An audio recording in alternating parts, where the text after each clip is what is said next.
మన దళిత బహుజన సామాజిక వర్గాల నుంచి నాయకులుగా ఎన్నికైన ఎంతమంది ప్రభుత్వంలో ఉన్న నాయకులు ఈ సామాజిక వర్గం కోసం, అభివృద్ధి కోసం పాటుపడ్డారు? అంబేద్కర్ గారు ఒక స్టేజ్ కల్పించారు. ఆ స్టేజ్ ఎక్కడానికి మన సామాజిక వర్గాలు వాళ్ళను మోసి మెట్లుగా మారి ఈ స్టేజ్ మీద ఎక్కిస్తారు.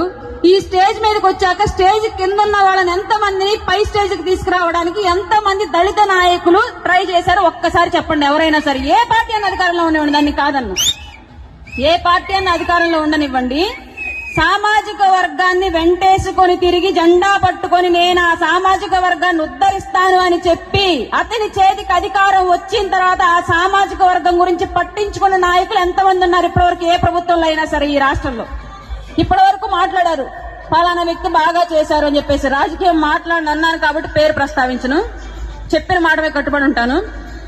అంబేద్కర్ విదేశీ విద్యా పథకం పేరు తొలగిస్తే ఎంతమంది మీలో నుంచి అంబేద్కర్ గారినా నువ్వు పెద్దవాడువా, ఎందుకు తీసేసావని ఏ దళిత నాయకుడు ప్రశ్నించాడు? ఎవరు ప్రశ్నించరా?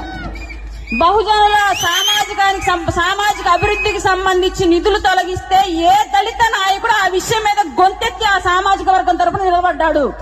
ఒక్కళ్ళు నిలబడ్డా. దళితుల్ని అక్రమంగా చంపేస్తూ ఉంటే, అక్రమంగా దాడులు చేస్తూ ఉంటే ఏ అధికారంలో ఉన్న దళిత నాయకుడు ఆ అక్రమాలకు, దాడులకు తెగబడుతున్న వ్యవస్థను ప్రశ్నించాడు? ఎవరూ ప్రశ్నించరా. ఎక్కడైతే మిమ్మల్ని నిలబెట్టిన సామాజిక వర్గం అణచివేతకు గురవుతోందో అక్కడ ఆ సామాజిక వర్గం తరపున నాయకులుగా ఉన్న మీరందరూ చేతులు కట్టుకుని మోకరిల్లారే తప్ప అగ్ర సామాజిక వర్గాల ముందు మిమ్మల్ని నాయకులుగా చేసిన సామాజిక వర్గం గురించి మీరెవరూ నిలబడలా.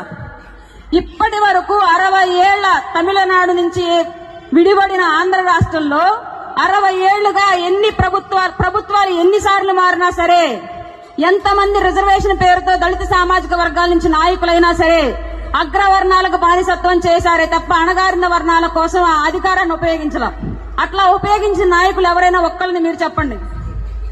అలా ఉపయోగించిన నాయకులు ఎవరైనా ఉన్నారు అంటే మన బహుజన జాతుల నుంచి ఈ రాజ్యాంగం వచ్చిన తర్వాత, అంబేద్కర్ గారు రాజ్యాంగం రాసి మనందరికి అధికారం ఇచ్చిన తర్వాత దామోదరం సంజీవయ్య గారు మాత్రమే చేశారు.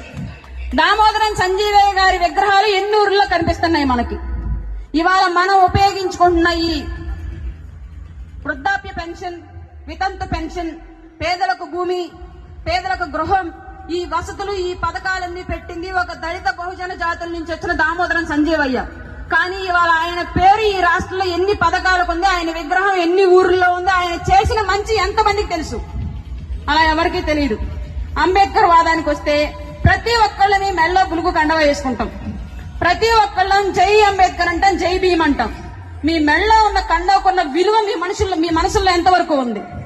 ఓటు అమ్ముకోవద్దు, ఓటు మనం ఎదగడానికి ఎన్నిసార్లు చెప్పినా మీలో ఎంతమంది వాళ్ళ కండ వేసుకుని డాన్స్ వేసిన ప్రతి వాళ్ళు ఎంతమంది రేపు ఎలక్షన్ కి ఓటు అమ్ముకోకుండా ఓటేస్తారు? ఇప్పటి వరకు ఓటు అమ్ముకోకుండా ఎన్నిసార్లు వేశారు? సమాజంలో ఎవరిని అణిచివేస్తున్నారంటే అగ్ర సామాజిక వర్గాలు మనల్ని అణిచివేయటంలా. ఎందుకంటే వాళ్ళ జనాభా 5% 10% లోపే, మన జనాభా 20% ఉంది. కానీ మనమే అణిచివేతకు గురవుతున్నాం. ఎందుకు గురవుతున్నాం?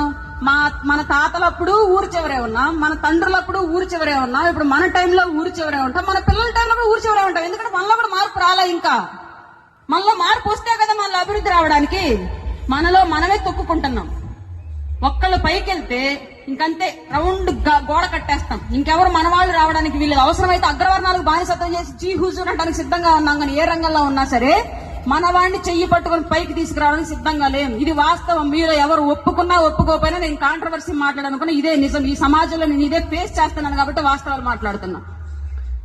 ఈ విధానాన్ని మార్చుకొని దయచేసి మన సామాజిక వర్గాలు ఎదగడానికి మన వాళ్ళంతా కృషి చెయ్యాలని, నిజంగా మనకు అంబేద్కర్ ఇచ్చిన ఈ వాదాన్ని, ఎస్సీ ఎస్టీ చట్టాన్ని, ఎస్సీ రిజర్వేషన్ ని అన్ని రకాలుగాను మన సంఘాల అభివృద్ధి కోసం ఉపయోగించాలని, అలాగే అన్ని సామాజిక వర్గాల్ని సమానంగా చూడగలిగే నాయకత్వాన్ని ఎప్పటికైనా ఎన్నుకోవాలని నేను మీ అందరినీ రిక్వెస్ట్ చేస్తా ఉన్నా. ఇది మనకి మళ్ళీ రిజర్వేషన్ అనేది రాజ్యాంగంలో మనకి కొన్ని సంవత్సరాలు ఒక లిమిటెడ్ పీరియడ్ అని చెప్పేసి అప్పట్లో పెట్టారు.